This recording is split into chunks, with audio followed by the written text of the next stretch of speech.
నెహెమ్యా గ్రంథంలో 1వ అధ్యాయంలో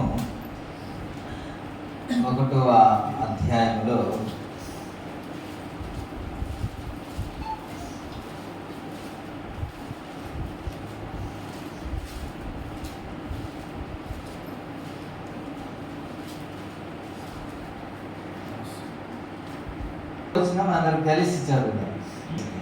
ప్రభు ఈ మాటలు ఆశీర్వదించునుగా, మనందరితో మాట్లాడునుగా, వినే చెవులు మనందరికీ అనుగ్రహించునుగా. Praise the Lord. హల్లెలూయా. ఈ మాటలు వినినప్పుడు నేను కూర్చుండి ఏడ్చి కొన్ని దినములు దుఃఖముతో ఉపవాసం ఉండి ప్రార్థన చేసుకున్నాడంట. ఎవరైనా? ఎవరండి? నెహెమ్యా దుఃఖముతో, ఏడుస్తూ, ఉపవాసముతో ప్రార్థన చేస్తున్న అంశం ఏంటి?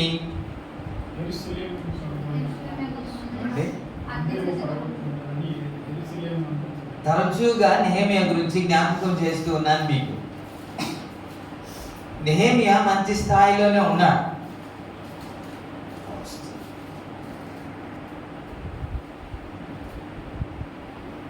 ప్రభునామానికి మహిమ కలుగును గాక. స్తోత్రం. మంచి స్థానంలో ఉన్నారు, ఉద్యోగం ఉంది, తనకి ఏ ఇబ్బంది లేదు. కానీ ఏడ్చి కొన్ని దినములు ఉపవాసం ఉండి ప్రార్థన చేస్తున్నాడంట. ఆయన దేని నిమిత్తం అంటే, ఒక సందర్భంలో రాజు కూడా అడిగాడు కదా. 2వ అధ్యాయంలోనికి వచ్చేస్తే 3వ వ్యాధి లేదు కదా, నీ ముఖము విచారముగా ఉన్నదేమి, నీ హృదయము దుఃఖము చేత అది కదిలి, నీ హృదయము దుఃఖము చేతనే అది కలిగినదని నాతో అనగా 3వ వచనం, నేను మిగుల భయపడి రాజు చిరంజీవి అగును గాక, నా పితరుల సమాధులుండు పట్టణము పాడైపోయి దాని గుమ్మములను అగ్ని చేత కాల్చబడి ఉండగా నాకు దుఃఖముఖము లేకపోవునా అని రాజుతో. ఇక్కడ దేని గురించి ఏడుస్తున్నాడు అంటే, దేని గురించి ఏడుస్తున్నాడు?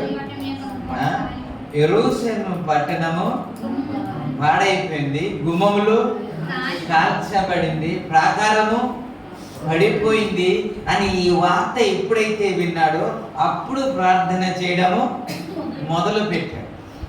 అప్పుడు ఏడవడము మొదలు పెట్టాడు. అప్పుడు ఉపవాసం ఉండి ప్రార్థన చేస్తున్నాడు. ఇది భౌతికమైన దాని గురించి వారు చేస్తున్న ఉపవాసం. నేను దాని గురించి కూడా ఎందుకని అంతగా వారు పట్టించుకుంటున్నారు? ఏడవకపోతే ఏంటవుద్దంట? ఉపవాసం ఉండి ప్రార్థన చేయకపోతే ఏమవుద్దంట? ఎక్కడో ఉన్న వ్యక్తి ఎందుకు ఏడవాలి? ఎందుకు ఉపవాసం ఉండాలి? ఎందుకు దుఃఖముఖంతో ఉండాలి? రాజు అడిగే పరిస్థితి ఎందుకు తీసుకొని రావాలి? ఇలాంటి పరిస్థితి యూదులు ఎందుకు చేస్తారు అని దాని గురించి కొన్ని చెప్పక ముందు ఆత్మ సంబంధమైన కొన్ని మాటలు జ్ఞాపకం చేస్తారు. దేవునికి స్తోత్రం. హల్లెలూయా. మనం ఏడిస్తే దేని గురించి ఏడుస్తామంటే, కుటుంబ పరిస్థితిని బట్టి మనం ఏడుస్తాం, కుటుంబంలో ఉన్న ఇబ్బందిని బట్టి ఏడుస్తాం, కుటుంబంలో ఉన్న అనారోగ్యాన్ని బట్టి ఏడుస్తాం, కుటుంబంలో ఉన్న శోధన బట్టి ఏడుస్తాం. ఇప్పుడు జరుగుతున్నది అదే. ఏడవడం తప్పు నేను అనట్లేదు, అది ఆటోమేటిక్గా ఖచ్చితంగా దుఃఖం వస్తుంది ఆ పరిస్థితిని బట్టి. మనం ఏడిస్తే ప్రభు సన్నిధుల దగ్గరికి వెళ్ళి మనం ఏడవాలి, ఆయన పాదాల చెంతకు వెళ్ళి మనం ఏడవాలి. అంతకంటే మనకి వేరే ఆధారము లేదు. ఆయనే దిక్కు కాబట్టి, ఆయనే సహాయం చేసే దేవుడు కాబట్టి, ఆయనే ఉపకారం చేసే దేవుడు కాబట్టి, ఆయనే స్వస్థపరిచే దేవుడు కాబట్టి, ఆయన ఆదరించే దేవుడు కాబట్టి ఆయన దగ్గరికి వెళ్ళి మనం ఏడవాలి. దేవునికి స్తోత్రం. అయితే అతి ప్రాముఖ్యమైన మాట ఏంటంటే, దేని గురించి ఏడవాలి అని ప్రభువారు కూడా ఒక సందర్భంలో మాట్లాడుతూ యేసయ్య గురించి ఏడుస్తా ఉంటే, మీ నిమిత్తమును మీ బిడ్డల నిమిత్తమును ఏడవ సందర్భం. అందుకేగా మేము కూడా ఏడుస్తున్నాం అంటారేమో మీరు. యేసయ్య చెప్పిన సందర్భం వేరు. ఆత్మ సంబంధమైన దాని గురించి మాట్లాడుతున్న మాట అది. మీ పిల్లలు పాడవకుండా ప్రభువు మార్గంలో ఉండేటట్టు మీరు ఏడవండి అన్న. స్తోత్రం. మొదటి రేయి జామున లేచి కన్నీరు కార్చుము అన్నమాట మనం చూస్తాం. ఎవరి గురించి? బిడ్డల గురించి. తల్లిదండ్రులు ఖచ్చితంగా పిల్లల గురించి ప్రార్థన చెయ్యాలి. దేవునికి స్తోత్రం. తల్లిదండ్రుల ప్రార్థన బిడ్డలకు ఎంతో అవసరం. ఖచ్చితంగా ప్రార్థన చెయ్యాలి. మనం మోకరించగలిగితేనే బిడ్డలు మోకరిస్తారు. మనం మోకరించకుండా బిడ్డలు మోకరించలేరు. మనకు అధికారం ఉంది కదా అని చెప్పి, మన తల్లిదండ్రులు కదా అని చెబితే వాళ్ళు వినరు. వినేటట్టు ఉంటారు కానీ వాళ్ళు వినరు. మీరు మోకరిస్తే ఖచ్చితంగా వారు మోకరిస్తారు. ఉపవాసం ఉంటే వారు ఖచ్చితంగా ఉపవాసం ఉంటారు. నీతిగా మాట్లాడితే వారు కూడా నీతిగా మాట్లాడతారు. మీరు యథార్థంగా మాట్లాడితే వారు కూడా యథార్థంగా మాట్లాడతారు. మనం చెప్తే కొన్ని మాత్రమే నేర్చుకుంటారు కానీ మనం ప్రవర్తిస్తే అన్ని నేర్చుకుంటారు. మనం నేర్పించేది అమ్మ, నాన్న, తాత, అమ్మమ్మ, నానమ్మ అని నేర్పిస్తాం. మిగతా మాటలు అన్ని మనం నేర్పించాం. కానీ మనం మాట్లాడుతున్న ఆ మాటలు విని నేర్చుకుంటారు వారు.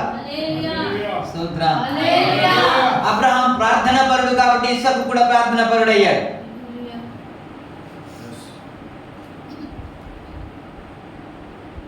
ఇస్సాకు ప్రార్థన జీవితం గురించి చాలా సందర్భంలో మీకు జ్ఞాపకం చేశాను. కాబట్టి మనం ప్రార్థన చేస్తే మన బిడ్డలు ఖచ్చితంగా ప్రార్థన చేస్తారు. ఆ విధంగా పరిశుద్ధాత్మ దేవుడు సహాయం చేయుగా. హల్లెలూయా.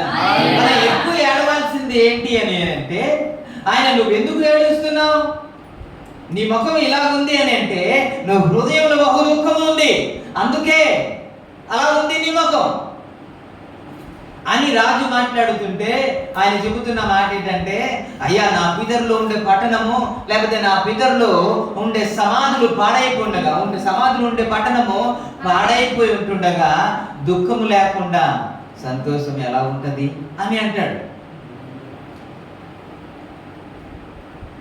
ఆయా సందర్భంలో మీకు వార్త వస్తూ ఉంటది. నేను ఇప్పుడు అడుగుతాను, మణిపూర్లో జరిగిన సంఘటన గురించి ఎంతమంది ఏడ్చారు? మీరు ఆడవలేదు. ఖచ్చితంగా నేను చెప్తాను, మీరు ఆడవలేదు. భయంకరమైన పరిస్థితి మీరు చూశారు, వీడియో చూశారు. మహా అయితే అని ఉంటారు మీరు, కానీ మీరు ఆడవలేదు.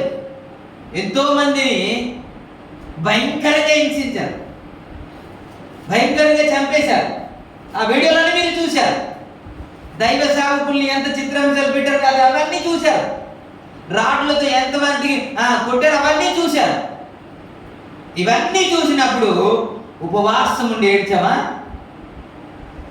కన్నీరు కార్చామా? అమ్మా ఎందుకు ఏడుస్తున్నావు, రాత్రంతా నువ్వు ఏడ్చేటట్టు ఉన్నావు అని ఫేస్ ఎలాగైనా మారింది ఎప్పుడైనా?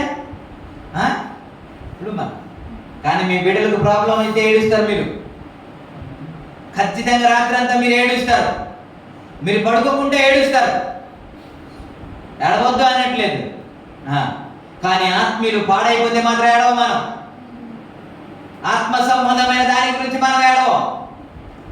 ఇప్పుడు ఈ నెహెమియా మందిరం గురించి ఏడుస్తాడు, నిజమే. నేనంటాను ఈ రోజు ఎన్నో మందిరాలు పాడైపోయింది కదా. ఏ మందిరము? కొరింథీ రాసిన పత్రిక 3:16 ప్రకారంగా ఏమని ఉంది అక్కడ? మీరు దేవుని ఆలయమే ఉన్నారు, దేవుని ఆత్మ మీలో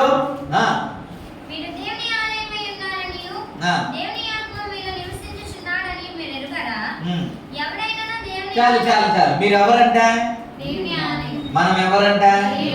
మనం ఎవరండి? మనము దేవుని ఆలయం అయితే ఈ మందిరము పాడైపోతే, ఏ మందిరమైనా పాడైపోతే, ఏ గుమ్మమైనా కాల్చబడితే, ఏ ప్రాకారమైన పడిపోతే, నెహెమియా ఏ విధంగా అయితే ఏడ్చారో, నెహెమియా ఏ విధంగా అయితే ఉపవాసంతో ఉండి ఏడుస్తా ఉన్నాడు, ప్రభు సన్నిధిలో ప్రార్థన చేస్తున్నాడు, అలా ఖచ్చితంగా మనము చెయ్యాలి కదా. ఒక దైవ సేవకుడు మాత్రమే ఒక పాడైపోయిన వ్యక్తి దగ్గరికి వెళ్ళి, అయ్యా రండి అయ్యా, దేవుని సన్నిధికి రండి అయ్యా, చర్చికి రండి అయ్యా అని వారి వెనకాల తిరుగుతూ వారిని నడిపించడానికి ప్రయాసపడ్డాము ఒక దైవ సేవకుడు మాత్రమే కాదు కదా. ఆ భారం ఎవరికి ఉండాలి? అందరికీ ఉండాలి కదా. ఒక మందిరం పాడైపోయిందంటే ఆ మంట మనలో ఉండాలి కదా, ఆ బాధ మనలో ఉండాలి కదా, ఆ ఏడుపు మనలో ఉండాలి కదా. ఎంతో మంది పాడైపోయి ఉన్నారు కదండి. ఎన్ని మందిరాలు పడిపోయాయి. వాడు తాగుబోతుడు అయిపోయాడు, వీడు పాపం చేసిన వాడైపోయాడు, లోకంలో తిరుగుతున్నాడు, వీడు జోదగాడు అయిపోయాడు అని వాడి గురించి మాట్లాడతాం కానీ అది మందిరం పాడైపోయింది కదా. పాడవలేదంటారా? పూర్తిగా పాడైపోయింది కదా. మీరు పూర్తిగా మందుకు బానిస అయిపోయాడంటే దాని అర్థం ఏంటంటే మందిరం పూర్తిగా నాశనం అయిపోయిందని అర్థం కదా. నెహెమియా ఆ రోజు మందిరం నాశనం అయిపోయింది అని అనేటప్పుడు ఆయన హ్యాపీగా అలాగా సరేలే అనేసి చిన్న ప్రార్థన చేసి ఊరుకోలేదు కదా. ఆయన చిన్న ప్రార్థన చేసి ఆగిపోతే సరిపోద్ది కదా. కానీ అలా ఊరుకోకుండా ఆయన కొన్ని దినాలు ఉపవాసం ఉండి ప్రార్థన చేస్తున్నాడంట. ప్రభునామానికి మహిమ కలుగును. అందుకే ఆయన చరిత్రలో నిలబడ్డాడండి. చిన్న ఉద్యోగం చేస్తున్నప్పటికీ కూడా ఆయనకి చరిత్రలో ప్రభు నిలబెట్టాడంటే దీని గురించి, లేకపోతే నెహెమియా గురించి మనమే కాదండి, ప్రపంచంలో అన్ని సంఘాలు మాట్లాడుతున్నాయి. దేవునికి స్తోత్రం. ఒక మూల ఉన్న వ్యక్తి పెద్ద స్థాయిలో ఉన్న వ్యక్తి కాదు, పెద్ద పలుకుబడి ఉన్న వ్యక్తి కాదు. అయినప్పటికీ ఎందుకు చరిత్రలో దేవుడు నిలబెట్టాడు, పరిశుద్ధ గ్రంథంలో ఎందుకు వ్రాసాడు అని అంటే ఆయన చేసిన పని అలాంటిది, ఆయన త్యాగం అలాంటిది. దేవునికి స్తోత్రం. కుటుంబం గురించి ప్రార్థన చేశాడని నెహెమియా గురించి లేదండి. కుటుంబం గురించి, బిడ్డల గురించి ప్రార్థన చేశాడు లేకపోతే ఏడ్చాడు అని బైబిల్ ఆయన గురించి వ్రాయలేదండి. కానీ మందిరం గురించి ఏడ్చాడని ఉందండి. చెప్తారండి. మందిరం పాడైపోయింది అని ఎప్పుడైతే విన్నాడో, ప్రాకారం పడిపోయింది అని ఎప్పుడైతే విన్నాడో, గుమ్మములు కాల్చబడింది అని ఎప్పుడైతే విన్నాడో అప్పుడేనండి ఉపవాసంలోనికి వచ్చేసాడు. స్తోత్రం. మనం ఎక్కువ ఉపవాసం చేస్తే దేని గురించి చేస్తామంటే కుటుంబంలో సమస్య ఉంటే ఉపవాసం ఉంటాం, దీవించబడ్డానికి ఉపవాసం ఉంటాం. కానీ ఒకరి గురించి ఒకడు రక్షణ అనుభవంలోనికి రావడానికి ఉపవాసం మనం ఉండవు. అలాంటి చరిత్రయే లేదు. దేవునికి స్తోత్రం. అని సీరియస్గా ఉంటారేంటి? నైట్ ప్రేరనా? కాబట్టి మీ కళ్ళ ముందు ఎన్నో మందిరాలు పాడైపోయింది కదా. ఇది దేవుడు నివసించే మందిరం కదండి. ఈ హృదయము దేవుడు నివసించే మందిరం కదా.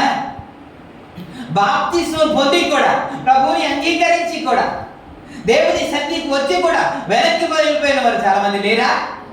కళ్ళ ముందే ఉన్నారు కదా, మీకు కళ్ళ ముందే ఉన్నారు కదా. ఇలాంటి వారి గురించి మీరు పట్టించుకోకపోతే పక్కన వచ్చి, అంటే పక్క ఊరు నుంచి పట్టించుకుంటారండి. మనం పట్టించుకోకపోతే ఇంకెవరు పట్టించుకోవాలి? అంటే మనకు తెలిసిన వారి గురించి మనమే కదా పట్టించుకోవాలి. ఎవరో వచ్చి రక్షిస్తాడని, ఎవరో వచ్చి సువార్త చెప్తాడు, ఎవరో వచ్చి నడిపిస్తాడని, ఎవరో వచ్చి ప్రార్థన చేస్తారని మనము ఆగకూడదు కదా. మనమే ఎందుకు ఆగకూడదు? దేవునికి స్తోత్రం. ఆ నెహెమియాలు మనమే ఎందుకు ఆగకూడదు?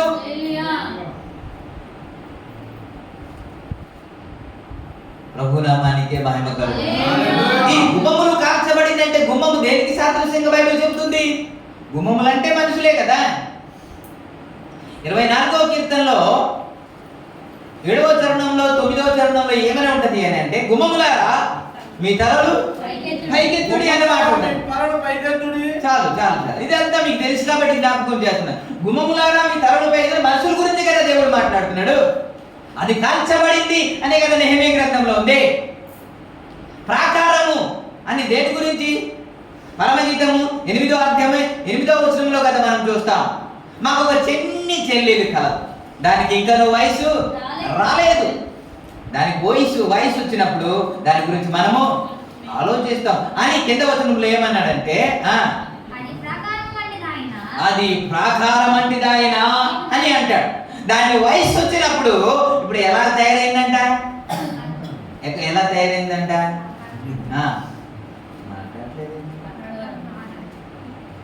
మాట అంటాడు కదా.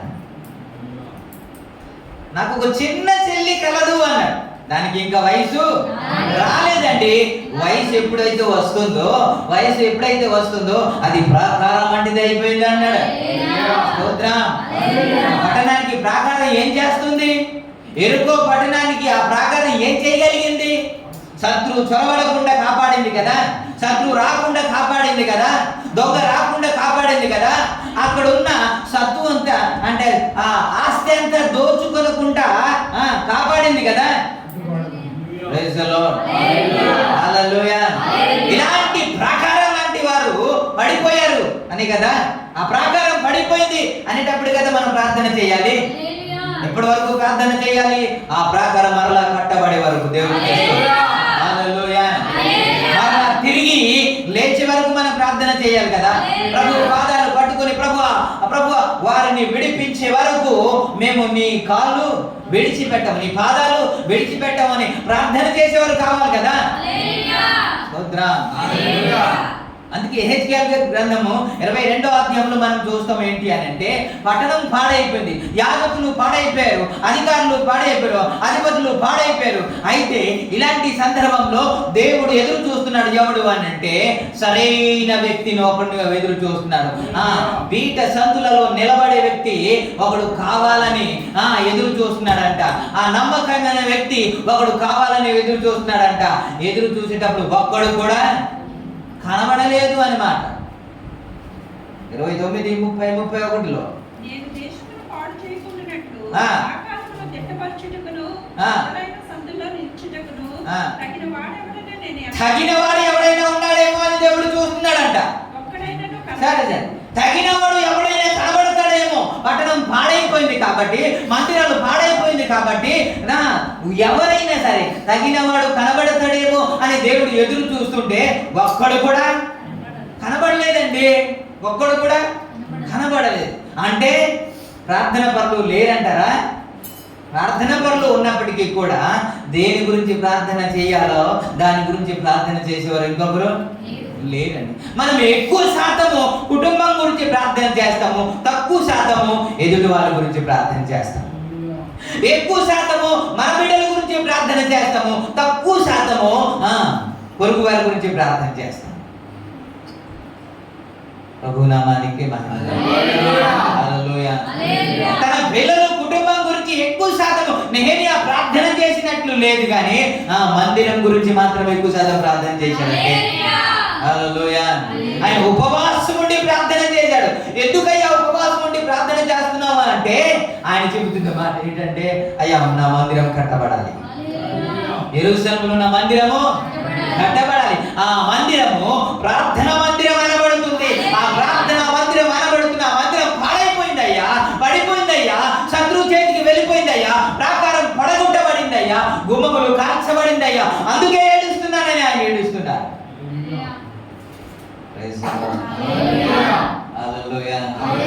ప్రార్థన చేసి ఆగిపోయాడా అని అంటే మీరు అనుకోవద్దు, మేము 3 గంటల నుంచి ప్రార్థన చేసేస్తున్నాం కాబట్టి గొప్ప కార్యం చేస్తున్నానని మీరు అనుకోవద్దు. ప్రార్థన చేయడమే మన వంతు కాదు. ప్రార్థన చేసి ఆ తర్వాత ఇంకా ఉంది. ఇతడు ఉపవాసం ఉండి ప్రార్థన చేశాడు, ఏడుస్తూ ప్రార్థన చేశాడు, కొన్ని దినాలు ప్రార్థన చేశాడు. అలా ఆగిపోయాడా అంటే రాజు దగ్గరికి వెళ్ళి ఇప్పుడు పర్మిషన్ అడుగుతున్నాడండి.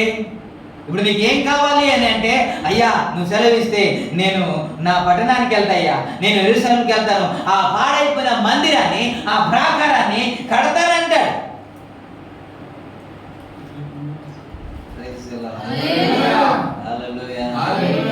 ఆ పాడైపోయిన మందిరానికి కట్టడానికి ఉద్యోగానికి కూడా సెలవు పెట్టాడండి, వ్యాపారానికి కూడా సెలవు పెట్టాడండి. అవన్నీ పక్కన పెట్టి దేని గురించి ప్రయత్నం చేస్తున్నాడు చెప్పండి? దేని గురించి అండి? దేని గురించి? అందుకే ఒకవేళ పనులు ఉన్నప్పటికీ కూడా ఎందుకని ఆయా ప్రాంతానికి పరిగెడుతున్నాం, దేవుడు అవకాశం ఇస్తే ఎందుకు పరిగెడుతున్నాము అని అంటే ఒక్కడైనా రక్షించబడతాడేమో అని, ఒక్కడైనా విడిపించబడతాడేమో అని, ఒక్క హృదయం ధైర్యపరచబడతాడేమో అని. ఒక్క వ్యక్తి మారు మనసు పొందితే చాలండి, పరలోక రాజ్యంలో గొప్ప సంతోషం కలుగుతుంది. కలుగుతుంది. దాని కొరకు ఎంతైనా ప్రయాసపడుతున్నా, ఎంతైనా ఖర్చు పెట్టడానికి ఇష్టపడుతున్నా.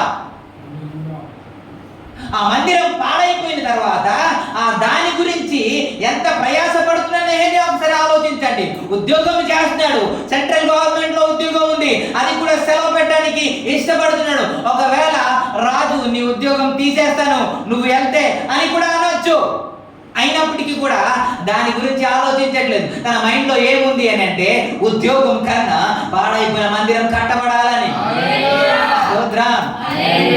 ఎలాంటి వాళ్ళు కావాలి అని అంటే, ఎలాంటి వాళ్ళు కావాలి అని అంటే ప్రతి దానికంటే మందిరాన్ని కట్టడానికి పూనుకున్న వారు కావాలి. మళ్ళా మీ గురించి మాట్లాడుతున్నారని అనుకోవద్దు.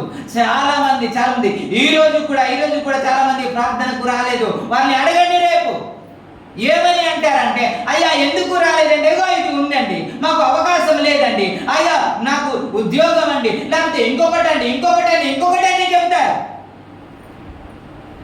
అలా చెప్పేవారు ఎప్పుడు దేవుని పని సాధించలేరు, దేవుని కార్యం జరిగించలేరు.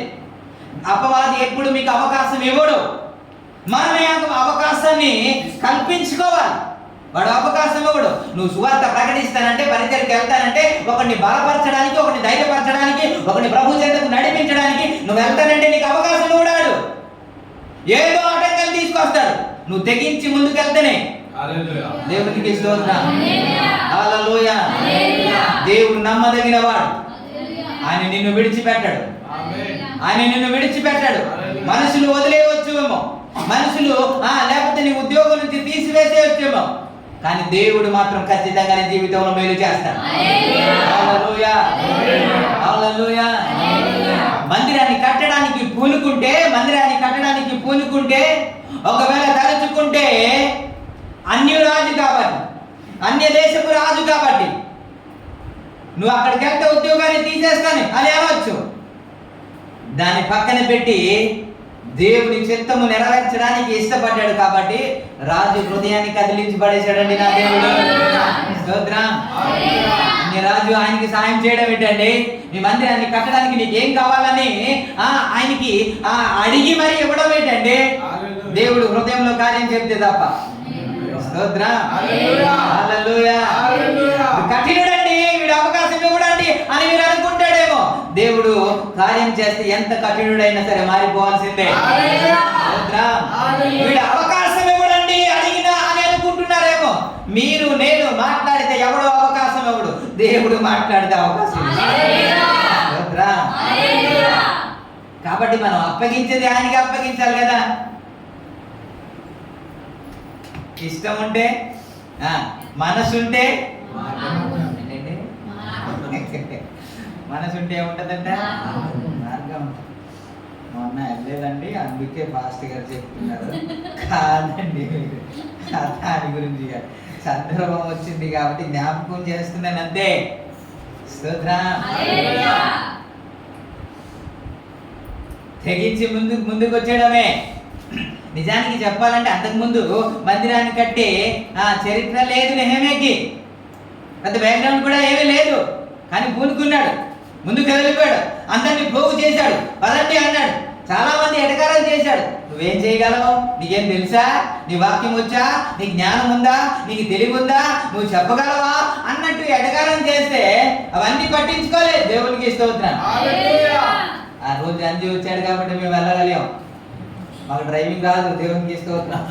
ఆయనకి డ్రైవింగ్ వచ్చాడంటే ఆయన లైసెన్స్ లేదు. ఆయన పాపం ఒకవేళ వాక్యం రాకపోవచ్చు, ఆయనకి చదవడం రాకపోవచ్చు, ఇంకొకటి ప్రార్థన చేయడం రాకపోవచ్చు, కానీ ఆ ఏమొచ్చో అది ఉపయోగించాడు. దేవునికి హల్లెలూయా.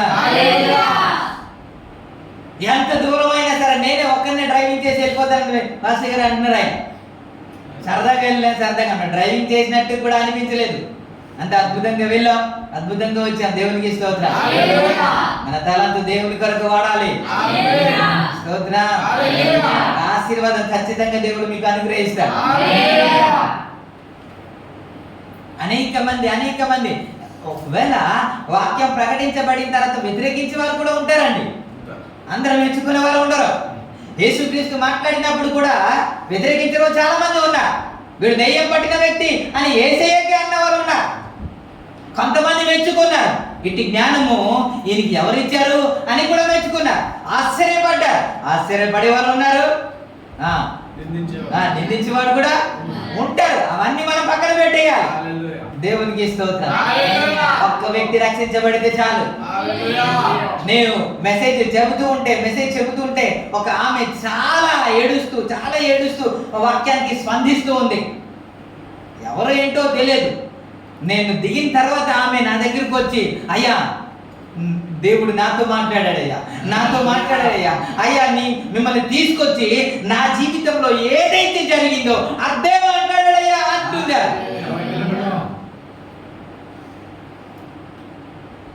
అంతకు ముందు ఒకడు అన్నాడు, అన్నా నువ్వు మాట్లాడావు కానీ ఇబ్బో మాట్లాడేసావన్నా, ఎక్కడికి వెళ్ళిపోయావన్నా అన్నాడు. అంటే గాలి తీసినట్టు అయిపోయింది. దేవునికి స్తోత్రం. సో అది అయిన తర్వాత కొద్దిగా ముందుకు రాగానే ఎప్పుడైతే ఈవిడ అలాగన్నదో కిట్టుబాటు అయిపోయింది. దేవునికి స్తోత్రం. చాలు, ఒక్క ఆవిడికి ఒక్క మాట పని చేస్తే చాలు, ఇంత దూరం ప్రయాసపడి వచ్చినందుకు. ఆమె అంటుంది, అయ్యా ఎప్పుడో అంతకుముందు వచ్చారు కదా అయ్యా, అంతకుముందు వచ్చారని ఆ పోస్ట్ చూశాను. ఇప్పుడు 2 days క్రితం, అంటే 2 రోజుల క్రితమే పోస్ట్ చూశానయ్యా, అరుగెత్తుకుంటూ వచ్చానే, చాలా దూరం నుండి వచ్చిందంట. దేవునికి స్తోత్రం. ఒక ఆయన అంటాడు, అయ్యా అమోఘమయ్యా దేవుడు మా అందరితో మాట్లాడాడయ్యా అంటున్నాడు. పెద్ద ఆయన. ఇవి చాలా కిట్టుబాటు అయిపోయింది అంటానికి. నచ్చకపోతే ఏం కావాలి? ప్రయాసపడుతున్నాం ఒక్క మందిరమైన కట్టబడాలని. భౌతిక మందిరం కాదు, ఆత్మ సంబంధమైన మందిరం కట్టబడాలని. ఎంత చల్లారిపోయిన జీవితంలో వారు ఉన్నారో ఒకసారి వస్తే తెలుస్తుంది. కాబట్టి అవకాశం ఇచ్చేటప్పుడు ఖచ్చితంగా మనం వెళ్ళాలి, ఖచ్చితంగా మనం ప్రయాసపడాలి. అందుకే దేవుడు పిలుచుకున్నాడు నేను. ఫ్రీగా ఎప్పుడు ఉండవు, మనం ఖాళీగా ఎప్పుడు ఉండవు. ఏదో ఒక పని ఉంటది, ఏదో ఒక ఒత్తిడి ఉంటది. పని ఉన్నా సరే అని పక్కన పెట్టారు. దేవునికి ఇస్తాం. దీని వరకు యేసయ్య వరకు మందిరం కట్టడానికి వెళ్ళిపోయాడండి. అందరూ ఎటకారం చేశారు. 52 రోజుల్లో గోడ కట్టించి పడేశాడు. ప్రజలో ఎన్ని ఆటంకాలు ఉన్నప్పటికీ కూడా 52 రోజుల్లో పూర్తి చేసేసాడండి. ఇది చేసింది ఎవరో తెలుసా? దేవుడే. నువ్వు పూనుకుంటే మిగతా కార్యక్రమం అంతా ఆడు విరబిగుతున్నాడు ఒకడు. నేను ఎంత తెలుసా? 10 అడుగుల కంటే ఎత్తు. నువ్వేమనుకుంటున్నావు? నాకు కుక్కను అనుకుంటున్నావా? కర్ర పట్టుకుని వస్తున్నావు అంటున్నాడు. నిజమే, ఎంతే ఉన్నాడు దావీదు. ఆడు చాలా ఎత్తరైన వాడు, బలవంతుడే, యుద్ధాభ్యాసం చేసిన వాడే. ఇటు చిన్నాడు. ఇప్పుడు ఎవడు గెలుస్తాడంటే ఆడే గెలుస్తాడు. ఎవడు గెలుస్తాడు? గొలియాతే గెలవాలి. కానీ తారుమారైపోయింది. దేవునికి స్తోత్రం. ఈ చిన్న యాక్షన్ చేశాడు ఆయన, మిగతావన్నీ ఆయన చూసుకున్నాడు. ఒక అడుగు ముందుకు వేస్తే మిగతావన్నీ ఆయన చూసుకుంటాడు. అడుగు వేయకపోతే ఆయన ఏం చేస్తాడు? ఇంకా ఆయన ఏదైనా చేయాలంటే ఒక అడుగు మనము ముందుకు వేయాలండి, మిగతావన్నీ చూసుకుంటాడు. చాలా మంది ఉన్నారు యుద్ధాభ్యాసం చేసిన వారు.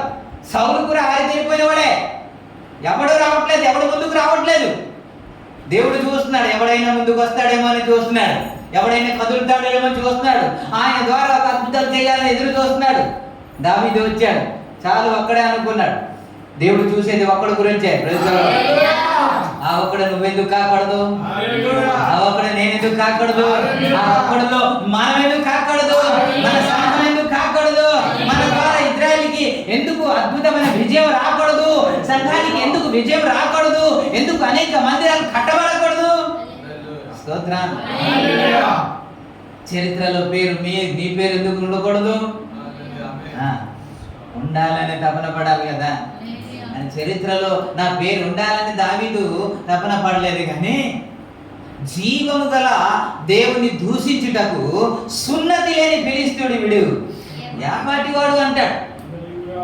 ఇప్పుడు రోషం ఉండాలంటే దేవుని మీదకి ఏదైనా వచ్చినప్పుడు అప్పుడు రోషం ఉండాలండి. ఎప్పుడు ఉంటుంది తెలుసా? మన భార్య పిల్లలకి ఎవరైనా ఏమని అప్పుడు రోషం ఉంచుకొచ్చేస్తుంది. దేవునికి స్తోత్రం. ఏసైకి తిడుతూ ఉన్నా సరే ఆడ పాపానికి ఆడ పోతాడులే అంటాం. ఈ పిల్లల్ని కొట్టనే కొనలే అదర్శని కొట్టని అంటావా కదా? అంటే అలా ఊరుకోండి అని నేను అనట్లేదండి, చెబుతున్నాను. రఘునామానికి మహిమ కలుగును. కాబట్టి ఎంతమందికి ప్రయాసపడ్డారు నాకైతే తెలియదు, ఎంతమంది కొరకు ప్రార్థన చేశారు నాకైతే తెలియదు, ఇప్పటి వరకు ఎంతమంది కొరకు ప్రార్థన చేస్తున్నారు నాకైతే తెలియదు. అయితే నేను అనుకుంటాను మీరు ఒక్కసారి ప్రార్థన చేసి వీడు మాట్లాడండి అని వదిలేసి ఉంటారు చాలా సందర్భంలో. మీరు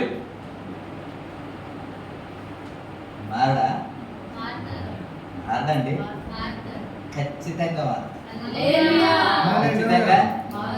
ఓల్డ్ చరిత్ర ఉంది కదండి. స్వర్ణపురం దొంగే మారిపోయాడండి, నక్సలైట్ మారిపోయాడండి, రౌడీ షీటర్లు మారిపోయారండి, నరహత్య చేసే వారందరూ మారిపోయారండి. చిన్న అలవాటు ఉంది, ఏదో తాగుతూ ఉన్నాడు, అది కూడా మారడా? మీరే డిసైడ్ చేసేస్తారు. వీడు ఇంకా మారడానికి మారతాడని నమ్మకం ఉంటే కదా ప్రార్థన చేస్తాం. ఆ నమ్మకం లేకపోతే ప్రార్థన చేయి. నిజానికి నేమేకు ఆ విశ్వాసం లేకపోతే ముందుకు వెళ్తాడండి. నేను కట్టగలను అని విశ్వాసం లేకపోతే ముందుకు వెళ్తాడు కదా. నా వల్ల ఏమవుతుంది నాకేం తెలుసు అని అంటే వెళ్ళడు కదా. ఒకవేళ తెలియకపోయినా నా పక్షాన దేవుడు ఉన్నాడు అని కదా ముందుకు వెళ్తాడు. ఈ చరిత్ర అంతా మనం చూస్తున్నాం కదా, ఎంత అద్భుతాలు దేవుడు వారి ద్వారా జరిగించాడు. ఇవన్నీ తెలిసిన తర్వాత మనకి ఇంకో ధైర్యం రావాలి కదా. రెండో నెహెమ్యా నేమ్ నా ద్వారా అనేక కుటుంబాలు కట్టబడాలి, అనేక మందిరాలు కట్టబడాలి, అనేక పాడైపోయిన మందిరాలు తిరిగి కట్టబడాలి. ఆ జాబితాలో మన పేరు, ఆ ప్రార్థన చేసి విజయాన్ని సాధించే జాబితాలో మన పేరు, మన కుటుంబం పేరు, మన బిడ్డల పేరు ఉండాలి. ఆ ప్రార్థనలో కూడా తీవ్రత ఉండాలి కదా. ఆ ప్రార్థనలో కూడా తీవ్రత మీకు తెలిసిపోతుంటది కదా. ప్రార్థన పనులు అయితే కొద్ది ప్రార్థన అనుభవం కలిగిన వారైతే ఎవరు ఏ విధంగా ప్రార్థన చేస్తున్నారో ఇట్టే గమనిస్తారు. మీరు ఈ వాట్సాప్ కాల్లో రాత్రి ప్రార్థన చేస్తున్నారు కదా, వారు భారంతో చేస్తున్నారో పైన చేస్తున్నారో, పెద్ద పెద్ద పదాలు వాడేసి మామూలుగా ప్రార్థన చేస్తున్నారా, లేకపోతే హృదయం లోపల నుంచి ప్రార్థన చేస్తున్నారని గమనిస్తుంటారు కదా. ఆ ప్రార్థన యుద్ధం మనకి అర్థమైంది. Praise the Lord. సంఘము చేస్తుంది ఎలా ప్రార్థన చేస్తుంది? అత్యాసక్తితో అని కదా చెప్పింది కదా. అపొస్తలుల కార్యమా 12వ అధ్యాయము 5వ వచనంలో సంఘమైతే అత్యాసక్తితో ప్రార్థన చేస్తుంది అని. ఆసక్తి వేరు, సంసారంలో ఉంచబడును. సంఘమైతే అతని కొరకు అత్యాసతో, సంఘమైతే అతని కొరకు ఆసక్తి కాదు అత్యాసక్తితో, ప్రైజ్ ది లార్డ్, అత్యాసక్తితో ప్రార్థన చేస్తుందంట. అందుకే దేవుడు వెనువెంటనే కార్యం చేశాడు. Praise the Lord. ఇంకా వారు ప్రార్థన చేయుచుండగా పేతురు విడిపించబడ్డాడు, చెరసాల నుంచి విడిపించబడ్డాడు, అద్భుతాలు జరిగింది. ఇలాంటి ప్రార్థన మన సంఘంలో ఉండాలి. Praise the lord. ప్రభు నామానికి మహిమ కలుగును. ఎక్కువసేపు నేను చెప్పకుండా ప్రార్థనలోకి వెళ్ళాలి కాబట్టి ఇంకా చిన్న మాట జ్ఞాపకం చేస్తున్నాను. మనము ఆశీర్వాదం కొరకు మనం ప్రార్థన చేస్తుంటాం కదా. ఆశీర్వదించబడాలని ఎవరికి కూడదు? అందరూ ఆశీర్వదించబడాలని ఉంటుంది. ఆశీర్వదించండి ప్రభువా అని ప్రార్థన చేయడం తప్పు ఏమి కాదు. అయినప్పటికీ కూడా కొన్ని సందర్భంలో మన కుటుంబంలో, మన జీవితంలో, మన చేతి పనులలో, వ్యాపారంలో ఆశీర్వాదం ఉండకపోవచ్చు. ఇదే సంఘటన మనము హగ్గీ గ్రంథంలో చూస్తాం.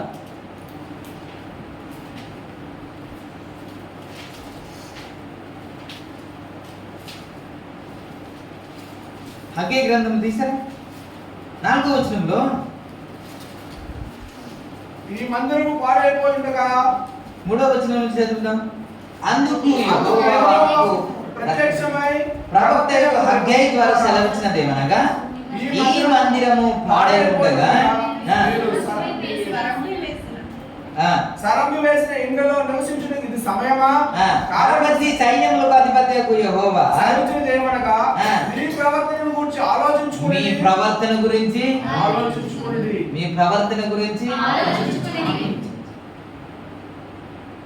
4వ వచనంలో ఏమని ఉందంటే, ఈ మందిరము పాడైపోయి ఉంటుండగా సరమ్ము వేసిన ఇండ్లలో నివసించుటకు ఇది సమయమా?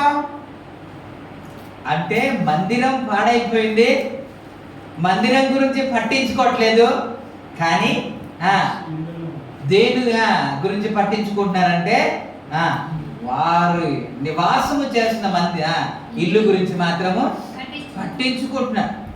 ఆ చరిత్రకు వెళ్ళకుండా దగ్గర 15 సంవత్సరాల మందిరం పాడైపోయి ఉందంట. ఈ మందిరము 15 సంవత్సరం పాడైపోయి ఉంటే వారు పై వచనంలో మాట్లాడుతూ ఏమన్నారంటే, ఇంకా సమయము రాలేదు, ఇంకా సమయము రాలేదు అని అనుకుంటున్నారంట వాళ్ళు. సమయం ఇంకా ఎప్పుడు వస్తుంది? మందిరం కట్టడానికి దానికి ఇంకో సమయం అండి. పాడైపోయి ఉండడమే అది దేవుని చిత్తమా? సమయం రాలేదు అని అంటే దాని అర్థం ఏంటి? వారు ఇంకా సమయం రాలేదని మందిరం గురించి ఎవరు పట్టించుకోకుండా పక్కనే పెట్టేసి వారి ఇల్లు కట్టుకోవడానికి, సరంభి వేసిన ఇంట్లో నివాసం చేయడానికి ప్రయత్నం చేస్తున్నారు తప్ప, అయ్యో దావీదు చెప్పినట్లు మందసమేమో నా గుడారంలో ఉంది, నేనేమో భవనంలో నివాసం చేయడము అది పద్ధతి కాదు. దేవుని మందస్సము ఒక మందిరంగా తయారు చేయబడి అక్కడికి వచ్చే వరకు నేనేమో అక్కడ నివాసము చేయను అనే నిర్ణయానికి రావాలి కదా. వీరంతా ఏం చేస్తున్నారంటే, మందిరం ఒకవైపు పాడైపోయింది, మందిర పరిస్థితి ఏమీ బాగలేదు, వీరు మాత్రం చక్కగా నివాసం చేస్తున్నారు. దేవునికి హల్లెలూయా. అందుకే అంటాడు, మీ ప్రవర్తన గురించి ఒకసారి ఆలోచించండి. కింద వచనంలో అదే కదా మనం చూసుకున్నాం. మీరు విస్తారంగా విత్తినప్పటికీ కూడా మీరు భోజనం చేస్తున్నప్పటికీ కూడా మీరు దాహము తీరదు. మీరు పక్కకొచ్చున్నారు కానీ చలి. మీరు మీ పని వాళ్ళు తెచ్చిన జీతము ఎలా ఉంది అంటే చిరిగిపోయిన సంచిలో వేసినట్టు ఉంది అని. ఆ తర్వాత కింద వచనానికి 10వ వచనానికి వెళ్ళిపోతే, కాబట్టి మిమ్మును బట్టే ఆకాశము మంచు కురవకై ఉన్నది, భూమి పంటకై ఉన్నది. నేను భూమిని పర్వతములను అనాథ ముష్టి కలుగజేసి ధాన్యము విషయంలోను, ద్రాక్షారసము విషయంలోను, తైలము విషయంలోను, భూమి ఫలించు సమస్త విషయంలోను, మనుష్యుల విషయంలోను, పశువుల విషయంలోను, చేతుల పనులన్నిటి విషయంలోను క్షామము పుట్టించుచున్నాను. ప్రభునామానికి మహిమ కలుగును. మనుషుల విషయంలోను, పశువుల విషయంలోను కూడా అంటాడు కదా. పశువులు మనుషులు అంటే ఏంటంటే గర్భఫలం గురించి మాట్లాడుతున్నాడు. అది ప్రభునామానికి ప్రతి దానికి ఒకటి లింక్ ఉంటుంది. ప్రతి దానికి లింక్ ఉంటుంది. ఒకసారి ఆలోచించండి, మీరు ఎలా ప్రవర్తిస్తున్నారు. ఆశీర్వాదం గురించి ప్రార్థన చేస్తున్నారు, కానీ ఎందుకని ఆశీర్వాదం రాలేదు? మేలు గురించి ప్రార్థిస్తున్నారు, ఎందుకు మేలు రాలేదు? ఒకసారి ఆలోచించండి అంటూ పైవచనంలో జరిగిన వాటన్నిటిని గుర్తు చేస్తున్నారు. ఏంటంటే, ఒకవైపు ఏమో మందిరం పాడైపోయింది, అనేక మందిరం కూలిపోయి ఉంది, అనేక మందిరం శిథిల అవస్థలో ఉంది. అవన్నీ పట్టించుకోకుండా మీ గురించే పట్టించుకుంటారే, మీ కుటుంబం గురించే పట్టించుకుంటారే, మీ స్వార్థం గురించి చూసుకుంటారు, కానీ పక్కల గురించి మీరు పట్టించుకోలేదు కదా. అందుకే మీకు ఆశీర్వాదం రావట్లేదు అంటాడే. అంతే కదా? ఏమైనా తప్పుగా వివరిస్తున్నారు? అందుకే మేము గడిచిన దినాల్లో మీకు సమరయుడి గురించి జ్ఞాపకం చేశాను. గుర్తుందా మీకు? సమరయుడి గురించి జ్ఞాపకం చేశాను కదా. ఆ సమరయుడి గురించి జ్ఞాపకం చేసేటప్పుడు ఫస్ట్ ఏమో ఒక యాజకుడు వచ్చాడు అని ఉంది కదా. ఎవరు వచ్చారు? యాజకుడు వచ్చాడంట. చూశాడు ఎవరి దగ్గరికి? కొర ప్రాణంతో ఎవడైతే పడి ఉన్నాడో కొరప్రాణంతో కొట్టుమిట్టులాడుతున్నాడు, ఎవడైతే ఆ శత్రువుల చేత దెబ్బలు తిని రక్తము కారిపోతూ ఎవడైతే పడి ఉన్నాడో వాడి దగ్గరికి ముందుగా ఎవరు వచ్చారు అని అంటే యాజకుడు వచ్చాడు, కానీ పట్టించుకోలేదు, పక్కగా వెళ్ళిపోయాడంట, పట్టించుకోలేదంట. ఇంకా లేవీయుడు కూడా వచ్చాడంట, లేవీయుడు కూడా పట్టించుకోలేదు. కానీ ఎవరు పట్టించుకున్నారంటే వీరితో మనం సహవాసం చేయకూడదు, వీరు అపవిత్రులు, వీరు పాపులు, వీరితో మనం మాట్లాడకూడదు, మన పరిశుద్ధులు అని చెప్పుకుంటున్న యాజకులు లేవీలు అలాంటివి పట్టించుకోలేదంట. ఎవరు పట్టించుకున్నారు అని అంటే ఎవడైతే తృణీకరించబడిన వాడు అని చెప్పుకుంటున్నారో అతనే వచ్చి పట్టించుకున్నాడంట. దేవునికి అంటే అందుమూలంగా మనకి ఏం అర్థమవుతుంది అంటే దేవుడు ఎవరిని మెచ్చుకుంటున్నారంటే పక్కగా వెళ్ళిపోయే వారిని కాదు, పరప్రాణంతో ఉన్న వారి దగ్గరికి ఎవరికైతే వెళ్ళి పరామర్శించి వారిని బాగు చేయడానికి ప్రయత్నం చేస్తున్నారో వారి గురించి దేవుడు మెచ్చుకుంటున్నాడు. నేను బాగానే ఉన్నాను, నేను పరిశుద్ధులుగా ఉన్నాను, నేను ఆత్మీయంగా ఉన్నాను, నేను ప్రార్థన చేస్తున్నాను అని మన గురించి మనం చెప్పుకోవడం కాదు కదా. ఎవడైతే పడిపోయి ఉన్నాడో, ఎవడైతే కొరప్రాణంతో ఉన్నాడో, ఎవడైతే లేవలేని పరిస్థితిలో ఉన్నాడో వాడి దగ్గరికి వెళ్ళేవాడిని దేవుడు మెచ్చుకుంటాడు. స్తోత్రం. అందుకే ఒక ఆయన వచ్చి నేనేమో చోరులైనాను, ఇగో ఈ సుంకరి వాళ్ళైనాను, నేను కానందుకు నీకు స్తోత్రం అంటున్నాడు. వారానికి 2 మార్లు ఉపవాసం ఉంటానని చెబుతున్నాడు. అంత మాత్రం కాకుండా నా సంపదన అంతటిలో 10వ భాగాన్ని ఇచ్చేస్తాను అని దేవుడి దగ్గర ప్రార్థన చేస్తున్నాడు. మంచిదే, కానీ ఎవరిని దేవుడు మెచ్చుకున్నాడంటే ఇలాగ నేను గొప్ప, నేను పరిశుద్ధుడిని, నేను ఆత్మీయుడి, నేను ఆడలాగా కాదు అని చెప్పుకున్న వాడిని కాదు.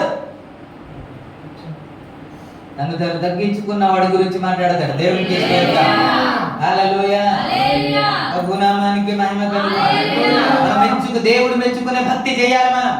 మనం మెచ్చుకునే భక్తి కాదు. మన నీతి అంట దేవుని దృష్టికి ఎలా ఉంది, ఎలా ఉంది? గట్టిగా మనం నీతిమంతులని చెప్పుకుంటాం కాదు, దేవుడే మీరు నీతిమంతులని చెప్పాలంట. మన గురించి మన పరిశుద్ధులని మనం చెప్పకూడదు, ఆయనే చెప్పాలి మీరు పరిశుద్ధుడని. ఆ స్థాయిలో మన భక్తి ఉండాలి. కాబట్టి మందిరము పాడైపోయి ఉంటుండగా దాని గురించి పట్టించుకోకుండా మీ గురించి పట్టించుకుంటే దేవుడు మిమ్మల్ని మెచ్చుకోడు, దేవుడు మిమ్మల్ని దీవించడు. 8వ వచనంలో ఏమని ఉంటది ఒకసారి చదవండి. మ్రాను తీసుకొని వచ్చి మీరు ఈ మందిరమును కట్టించిన ఎడల దాని యందు నేను సంతోషించి నన్ను గణపరుచుకుంటునని యెహోవా సెలవిచ్చుచున్నాడు. దాని యందు నేను సంతోషించిన దేని యందు అని అంటే పాడైపోయిన మందిరాన్ని కానీ మీరు కట్టడానికి పూనుకుంటే నేను సంతోషిస్తాను అన్నమాట. దేవునికి స్తోత్రం.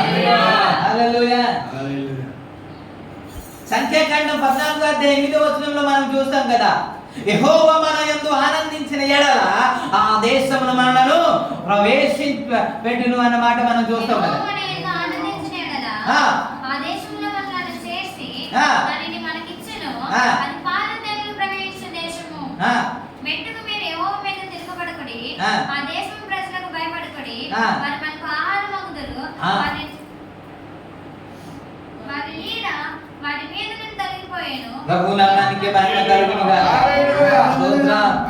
ఒకవేళ దేవుడు మన యందు ఆనందిస్తే ఆ దేశంలో మనల్ని ప్రవేశపెడతాడు. అది పాలు తేనె ప్రవహించే దేశమే. వారి నీడ గతించిపోద్ది, వారు మనకు ఆహారం అవుతారు అని ఎవరు ఇద్దరు కాలేబు యెహోషువలు మాట్లాడుతున్న మాట. దేవునికి స్తోత్రం. ఇక్కడ మనము అగ్ని గ్రంథంలో మనం ఏం చేసి చదువుకున్నామంటే 8వ వచనంలో మీరు పర్వతములోకి మ్రానుని నరికి తీసుకొచ్చి నా మందిరాన్ని కానీ ఒకవేళ పడితే దాని యందు నేను ఆనందిస్తానంటాడు. ప్రభునామానికి మహిమ కలుగును. ప్రార్థన చేసి దానిలో ఆనందిస్తాడు అంట, కానీ కట్టే దాంట్లో దేవుడు ఆనందిస్తాడంట. ప్రభునామానికి మహిమ కలుగును. ఈరోజు కట్టేవారు కావాలి. పడిపోయిన మందిరాలు కట్టేవారు కావాలి, పడిపోయిన మందిరాన్ని బాగు చేసేవారు కావాలి. ఒక్కొక్క మందిరాన్ని కట్టబడితే ఇలా ఉండదు ఈ మందిరం. అనేక మంది వచ్చేస్తారు. దేవునికి స్తోత్రం.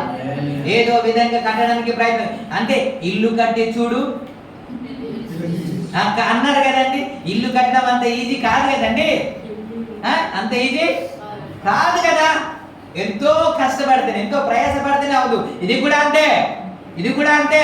మందిరం అంత ఈజీగా కట్టబడదు. ఒకవేళ నువ్వు చెబుతుంటే నువ్వు నాకు చెప్పేదేంటి అంటారు, మాకు తెలుసులే, నువ్వు పెద్ద చెప్పుకొచ్చి అంటూ ఉంటారు. అవన్నీ పట్టించుకోకూడదు. మన ప్లాన్ ఏంటి? మందిరం కట్టబడాలి, దేవునికి మందిరం కట్టబడాలి. మన టార్గెట్ అదే. అది ఏం చెబుతున్నారు, ఏం మాట్లాడుతున్నారు, వింటున్నారా లేదా అది కాదు. మన ప్రాసెస్ అంతా ఏంటి అని అంటే అది కట్టబడాలి.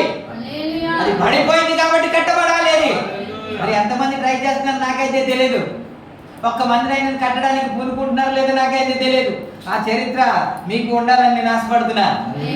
ప్రభునామానికి మహిమ కలుగుతుంది. ఈ వ్యక్తి ఒక మందిరాన్ని కట్టాడు అని ప్రభు నాతో చెప్పాలి. నా గురించి, మీ గురించి చెప్పాలి. దేవునికి స్తోత్రం. హల్లెలూయా.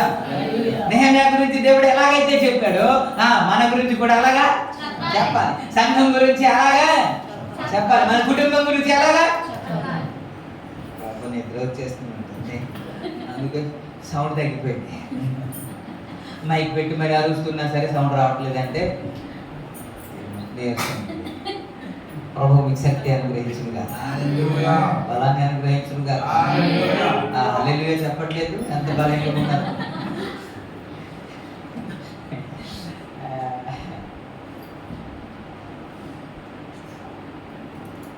ఆశీర్వాదం ఎందులో దాగి ఉందంట? కాదు, మందిరము కట్టుటలో ఆశీర్వాదం కాదు. వాడు వస్తాడులే, దేవుడు వాడిని దర్శిస్తాడు ఎప్పుడో ఒకసారి, అప్పుడు వాడు వస్తా అంటామా లేదా? ఆ తాగుబోతుడు ఎంత దేవుడు ఎప్పుడైనా అప్పటి వరకు మనం ఏం చేయాలి? అలా ఉండడమే. వీళ్ళు కూడా అదే, ఇంకా టైము రాలేదు అంటున్నారంట వీళ్ళు. ఇంకా సమయం ఇంకా రాలేదు, వస్తాడు, ఎప్పుడో వస్తాడు అని అంటున్నారంట వీళ్ళు. అందుకే మీకు సమాధానం లేదు, అందుకే మీకు దీవెన లేదు, అందుకే మీకు మేలు లేదు, అందుకే మీకు ఆరోగ్యం లేదు అని బైబిల్ చెబుతుంది కదా. వస్తాడు ఎప్పుడో కాదు, ఇప్పుడే రావాలి. దేవునికి సమయము లేదు, ఇదే అనుకూల, ఇదే రక్షణ దినము. కాబట్టి ఇప్పుడే రావాలి, ఎప్పుడో కాదు. ఇప్పుడే మనం పైసా పడాలి. ఇంకా చెప్పాలంటే రాత్రి అంతా ప్రార్థన చేయాలి. క్లోజ్లో ఎవరి గురించి? ఒక్క వ్యక్తిని టార్గెట్ పెట్టుకోండి. ఒక వ్యక్తిని టార్గెట్ పెట్టుకోండి. మందిరం కట్టబడాలని టార్గెట్ పెట్టుకోండి. అది కట్టబడి వరకు ప్రార్థన చేయండి. ప్రార్థన చేస్తూనే ఉండండి. యాకోబు ప్రార్థన చేసినట్టు, నన్ను దీవిస్తేనే గాని నీ పాదాలు విడిచిపెట్టను అని అన్నా సరే ఆయన పాదాలు విడవకుండా ప్రార్థన చేయండి. ఖచ్చితంగా దేవుడు కార్యం చేస్తాడు. నిజానికి గడిచిన దినాల్లో కూడా మీకు జ్ఞాపకం చేశాను. యాకోబును దీవించడానికి ఇష్టం లేనట్టు అక్కడ కనబడుతుంది. ఆయన తెల్లారిపోతుంది నేను వెళ్ళిపోవాలి అని అంటాడు. నేను వెళ్ళిపోవాలి, తెల్లారిపోతే నన్ను ఉదయ్ అని అంటాడు. ఉదయ్ అని అంటే నేను వదలనా అంటున్నాడు. ఆయన వదిలేరావు, నేను వెళ్ళాలి, తెల్లారిపోతుంది అంటే నేను వదలనా అంటాడు. మరి ఏం చేయాలి? నన్ను ఆశీర్వదించాడు. నీ పేరేంటి అంటే చెప్పాడు, ఒప్పుకున్నాడు. దేవుడికి స్తోత్రం. ఒప్పుకున్నాడు, యాకోబు అని ఒప్పుకున్నాడు, మోసగాడని ఒప్పుకున్నాడు. దేవుడు అక్కడ దీవించాడు. స్తోత్రం. ఆ ప్రార్థన కావాలి కదా, ఆ పట్టుదల కలిగిన ప్రార్థన. కొంతమందికి పట్టుదల ఉంటది, ఈ చేరకొండనే సంవత్సరం సరిపోదు నాకు ఇంత, ఇంకా దాంట్లో పట్టుదల ఉంటది. ఇందులో ఉంటే మంచిది. దేవుడు ప్రార్థనలో పట్టుదల ఉంటే బాగుంటది. దేంట్లో ఉండాలి? ఇద్దరిలో ఉండాలి. పడుకో. ప్రభునామానికి మహిమ కలుగుతుంది. సంఘం అలా ప్రార్థన చేయాలని నా ఆశ. ఆ విధంగా ప్రభు చేయునుగా. ఆ విధంగా సంఘాన్ని మార్చునుగా. ఆత్మతో దేవుడు నింపునుగా. భారమైన ఆత్మతో దేవుడు నింపునుగా. అనేక మందిరాలు కట్టబడినట్టు ప్రతి ఒక్కరిని సిద్ధపడుతునుగా. ఈ మాటలు దేవుడు ఆశీర్వదించునుగా. ఆమేన్.